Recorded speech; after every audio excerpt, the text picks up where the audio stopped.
Intellectual Property by Waterparks. This is the Houston Trio's 5th studio album, released April 14th via Fueled by Ramen. Intellectual Property consists of 11 tracks, clocks in at around 31 minutes, and, of course, is the much anticipated follow-up to 2021's Greatest Hits LP. SOTS top 10 album of that year. Number 3, I believe. So the question for 2023, is this in contention for album of the year? And we're not going to answer that question straight away, but we're going to work our way to it. Oh, what do you want to dive into first? We're not going to. All right, well, here's the fucking problem. Sam has 48 paragraphs pulled up on the MacBook. I don't even know. I don't know why I bothered listening to this week, Sam. You've got us covered. I feel like I should just turn my mic off for this segment. I may or may not have written a dissertation on the meaning of this album as I comprehend it. I'm going to let you do all of this. I appreciate but that. I just want to, I want to illuminate everyone to the fact that Sam starts this with one word, which is reinforcement. And it's bolded with the military font on it. I really hate reading off of the screen, because this is something you and I have worked very hard to get away from with our reviews, especially since we lean towards video now. Focus on me. But that being said, this is an occasion where I very much want to get the narrative 100% correct in terms of how I've written it. Okay. And I can't be all bouncy and have my points all over the place, because, okay, so are you sure you want me to start? Because I'm actually kind of curious what your thoughts are on this album before I tell you, like, the experience that I had listening to this. Because this is honestly, Did you have a sexual awakening listening to this? This is some of the most fun I've had listening to a record, not just like this year, but like probably in years. I'll take the torch right there and lead that conversation, because I'm run with the baton.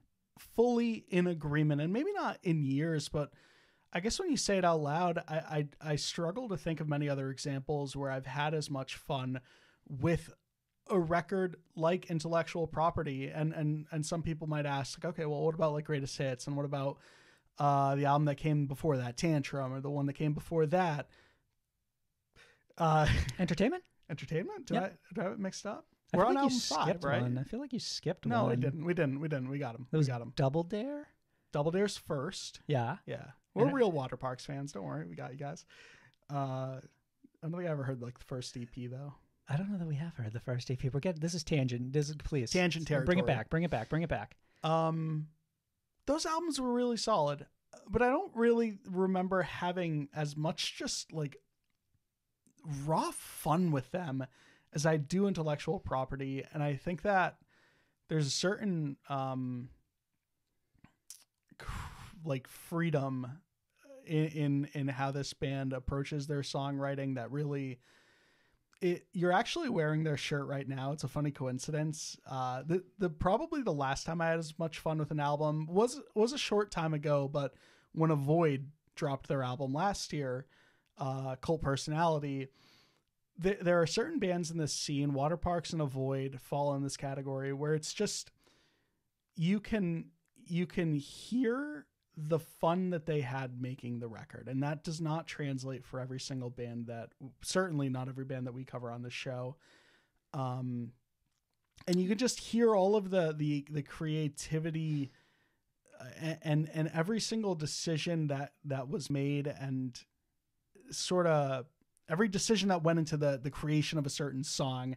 It's all right there. And what's interesting with like Waterparks is it's almost like fourth wall breaking, in the sense that they'll walk you through how they wrote these certain songs as you're listening to them. The opening song, Starfucker, is a great example, where it's like you get a quick bit at the top of the song where it's like, hey, what if the song started like a little something like this? And it's like, like, I guess that's not too foreign of a concept, but the fourth wall breaking comes at the end of the song, where it's like the song just abruptly cuts. And then it's like, and then it goes into something like super fucking dark, right?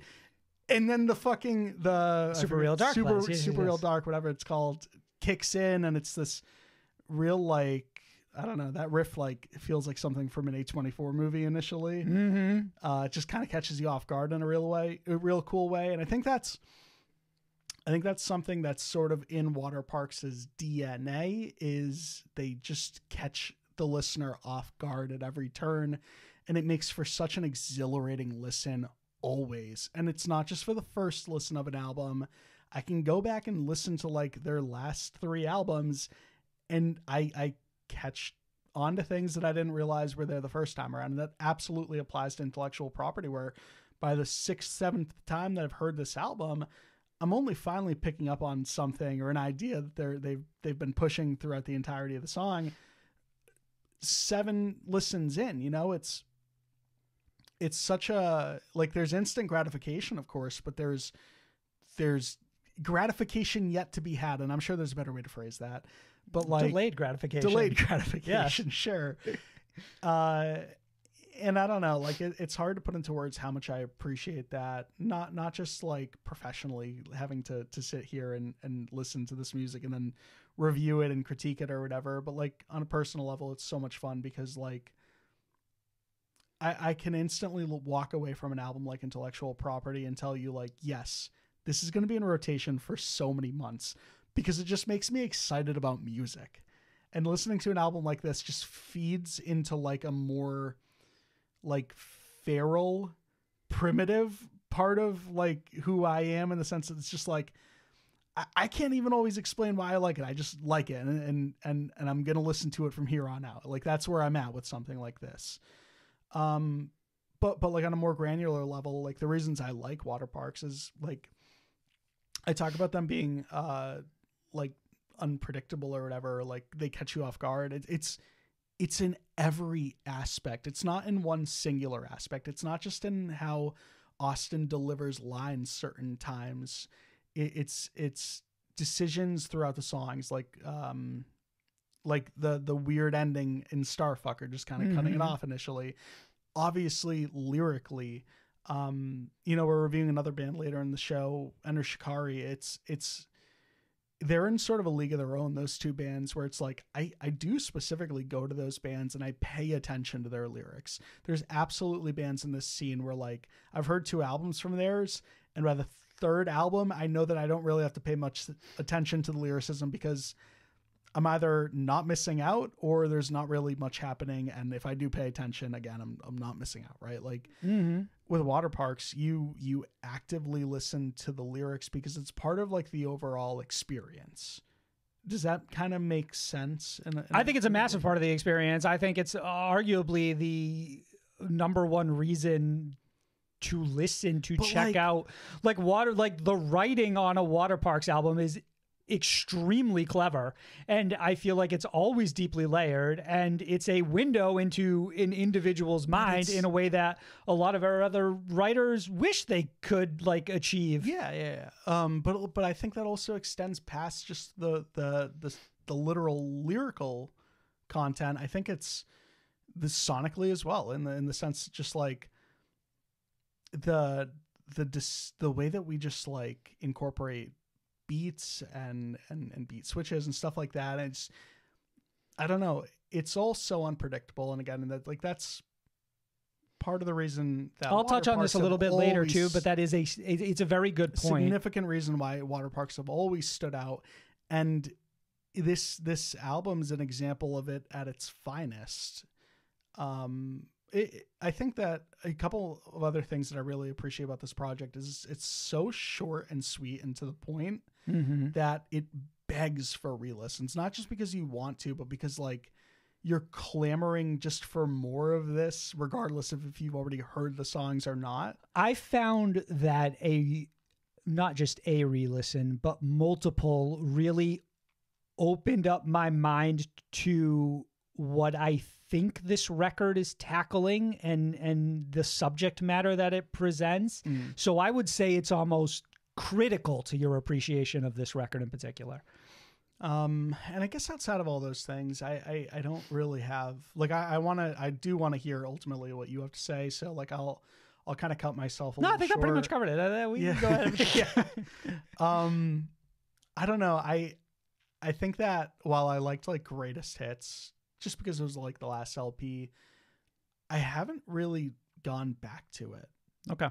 And I think that what's going to be different this time around is by the next time we review a Waterparks album, LP6, I'm going to be telling you about how I listened to this album a week beforehand, just because it's in my daily rotation, not because I did homework before a review, just because it's an album that sticks with you. Love this album, and I'm curious to hear why you probably do too. So like I said, generally I don't really enjoy doing this thing where I just sort of like read text. So I'm going to do it anyways in this very particular occasion, and I'm going to try to do my best to sort of make it as fun as possible. But do me a favor. If you have any questions or thoughts, just stop me and let me know. But so the first thing I kind of scribbled down here was probably the only... Like, I had a couple general thoughts before I really started to dig into it, which is that I think if Greatest Hits was like my come to Jesus moment as a Waterparks fan, this project, this album in particular, really like reaffirms my faith. I think it's imaginative. I think it's clever and it's sharp and it's fun and exciting and it's sad and it's heartbreaking and it's dark and it's relatable. And the fact that it's all of those things at once is probably why, and I'll tell you at the end of this review, it ranks so incredibly high for me personally.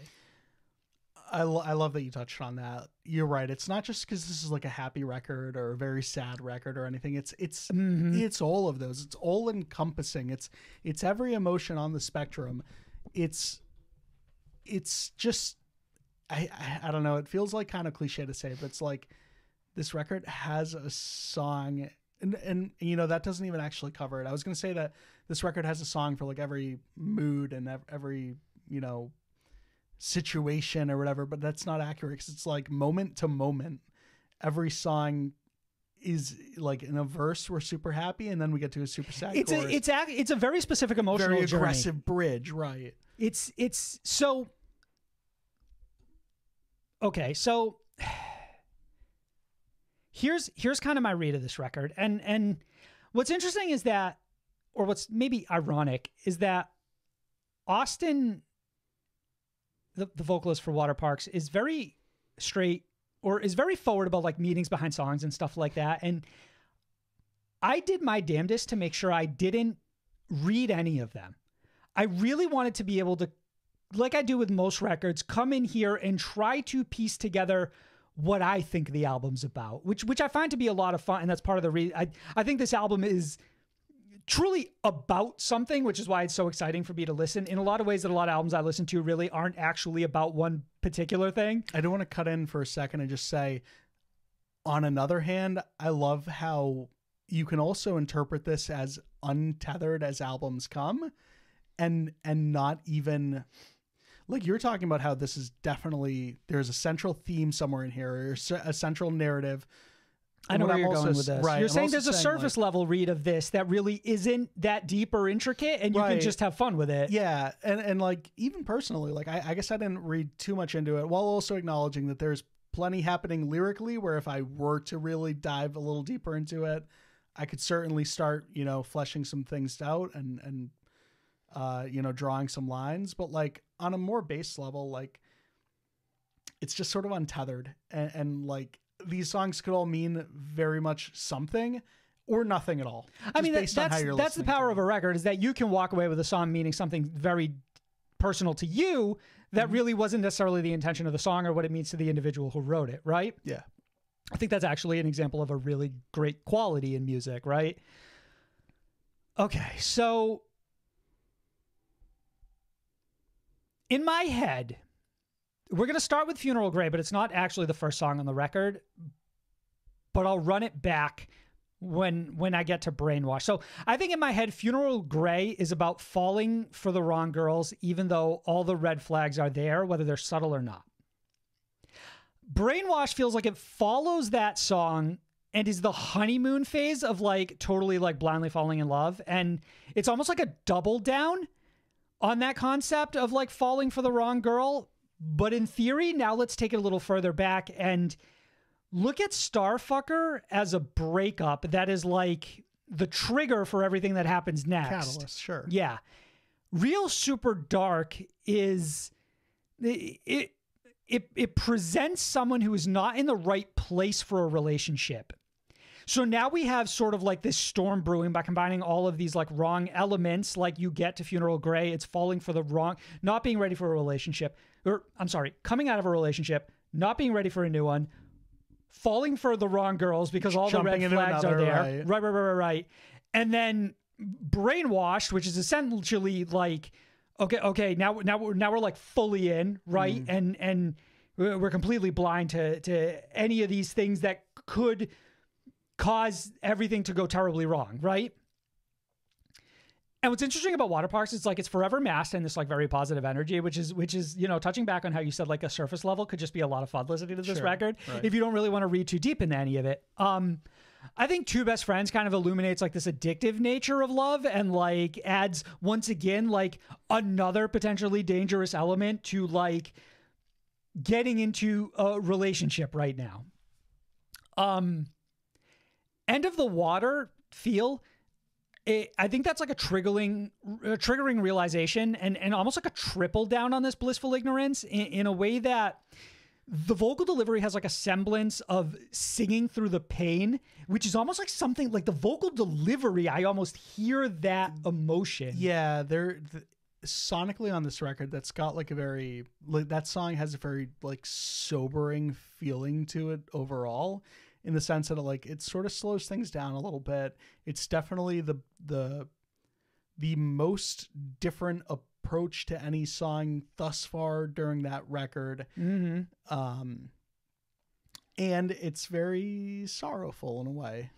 But almost still trying to mask it. Sure. Like there's still an element of trying to cover it up, right?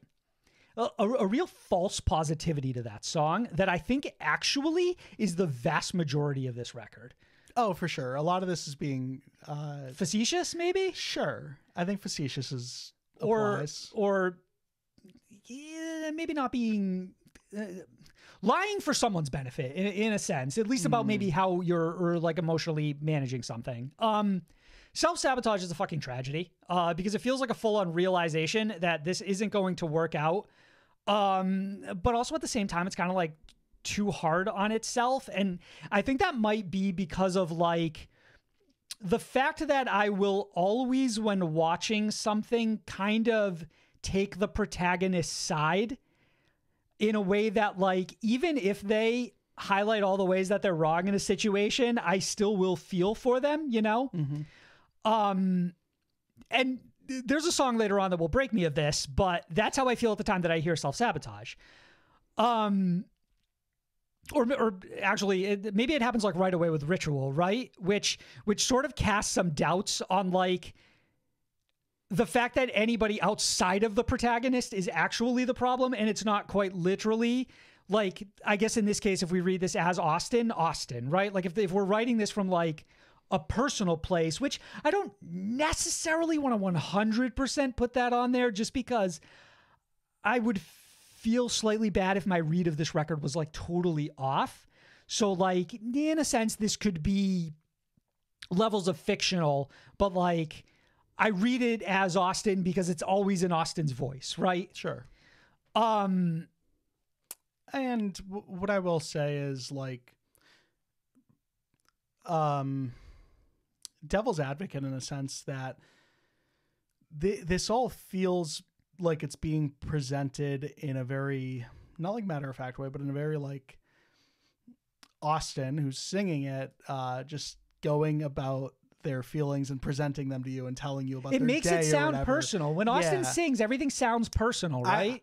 I would argue that nothing ever feels like it's being presented as if it is conceptual in nature, as if we are telling a story or pushing a narrative or anything. So like, you know, you talk about how you could be wrong, but like at the same time, it all feels deeply personal. Right. So this is my read of what's been presented to me, right?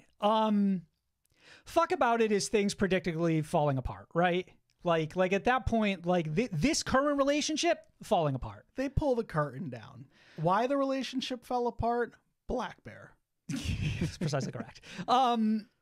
Closer kind of reminds you again that like the protagonist can be in the wrong and make mistakes, but that doesn't necessarily make them a villain, right? For me, Closer is like a very humanizing song. And I like the idea that it kind of circles back to Starfucker, which I think presents like the end of a relationship and losing something, which is that catalyst for then going and starting a new relationship, right? But I wonder if this sort of series of events that we get, right? Like the start of Funeral Grey through to Closer. It's a cycle. Right. It's just rinse and repeat. Sure. You know what I mean? So that like when you start the album over again, it's this new girl from this series of songs is now Starfucker.